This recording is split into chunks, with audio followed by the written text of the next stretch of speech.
Now next topic, that is the potential energy of a spring. Now the spring force is also an example of the variable force, but that variable force is a conservative force. Okay. Now see here. Suppose as shown in the figure, we have a spring as shown in figure A, which one is in its equilibrium position. Equilibrium position means the spring is not stretched nor compressed. Okay. So this one is the spring clamped at the rigid support from one end, and at other end a block is attached, and this one is placed in the horizontal smooth surface. So we imagine there is no friction, right? Now here the spring force in its equilibrium position, that is 0. Now for ideal spring, the spring force that directly proportional to the displacement x, okay, and it is in the opposite direction of the displacement x, that is the displacement from the equilibrium position, right? So the spring for which the spring force that directly proportional to the displacement and which is in the opposite direction of the displacement means this fact is known as Hooke's law. So the spring which obey Hooke's law, that is the ideal spring. Okay. So we can write here, see, Fs proportional to minus x. See, suppose here from the equilibrium position, the block is displaced in this particular direction, right? So x is positive. So spring that will exert the force on the block, that is in the opposite direction, spring will try to attain its original position. If spring is compressed, means the displacement is in this direction, then the spring force that is in the opposite direction. So we can say Fs proportional to minus x. So Fs equal to minus kx, where k, the proportionality constant, that is known as the spring constant, and its unit will be Newton per meter. If for the given spring k is large one, then we can say the spring that is stiff one. And if k is small, then we can say spring that is the soft one, right? Now suppose the displacement of the object or this block is made xm, then work done by the spring force, that we can write Ws, that is equal to integration. It is displaced from equilibrium to xm, Fs dx. Fs, that is the spring force, which is the variable force. So we can calculate the work done by it with the help of integration. Now Fs, that is equal to minus kx. So minus integration 0 to xm kx dx. K, that is constant.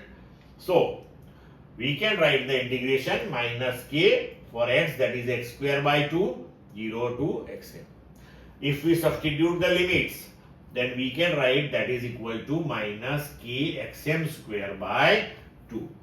So here we can say this thing, work done by the external force which we have to apply to give it some displacement up to xm, that is in the opposite direction of this one. So that is W equal to half k xm square. Okay.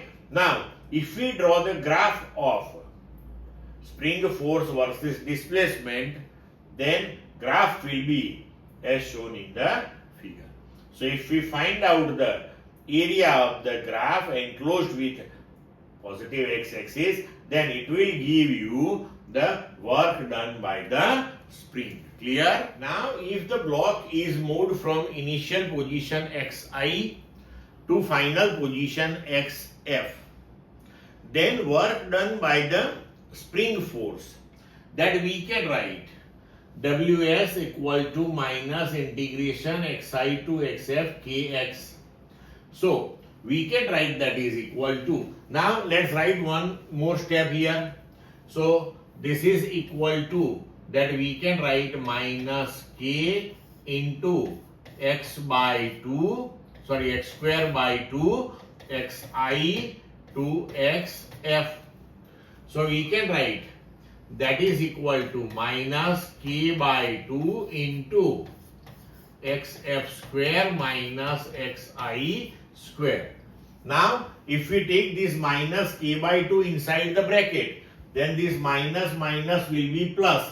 So here that term with plus sign is written first. So kxi square by 2 minus kxf square by 2. Clear? Okay. Now see here. We can see this thing. The work done by the spring force again here depends only on the initial and final position.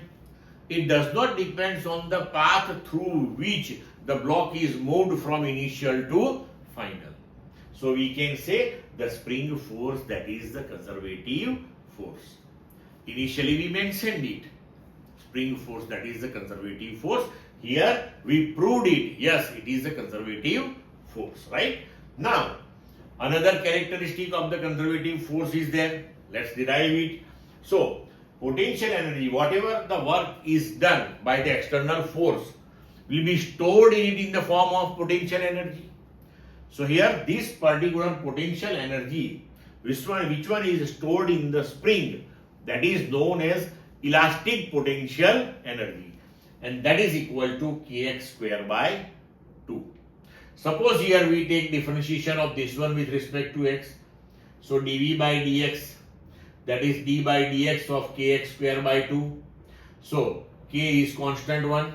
For x square the differentiation is 2x, 2 cancel.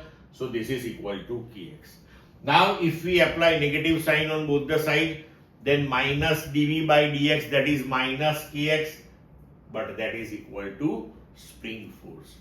So for conservative force, the negative of the rate of change of potential energy with respect to displacement, right, that is equal to the force, right? So for spring force, this one is also clear one.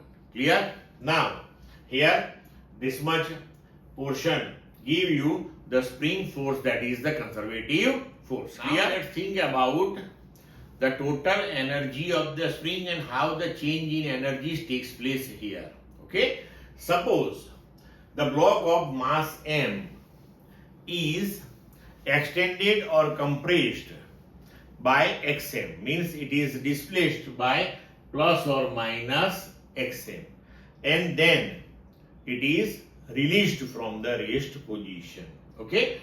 So when it is at position plus or minus xm, it is stationary. So at this position, its total energy, that is kinetic energy plus potential energy. Okay? So kinetic energy, that is 0 because it is stationary. Potential energy, that is half kxm square. So that is half kxm square. Clear? Now, if we release the block, then it will move towards the equilibrium position. So at any intermediate position, which one is at a distance x, okay? So at any arbitrary point x, the total energy will be kinetic energy plus potential energy. Now, from that particular position x, when it is passing, at that time, if its velocity is v, then we can write the total energy, that is equal to half kx square plus half m v square. Actually, when it was at xm, the total energy was half kxm square.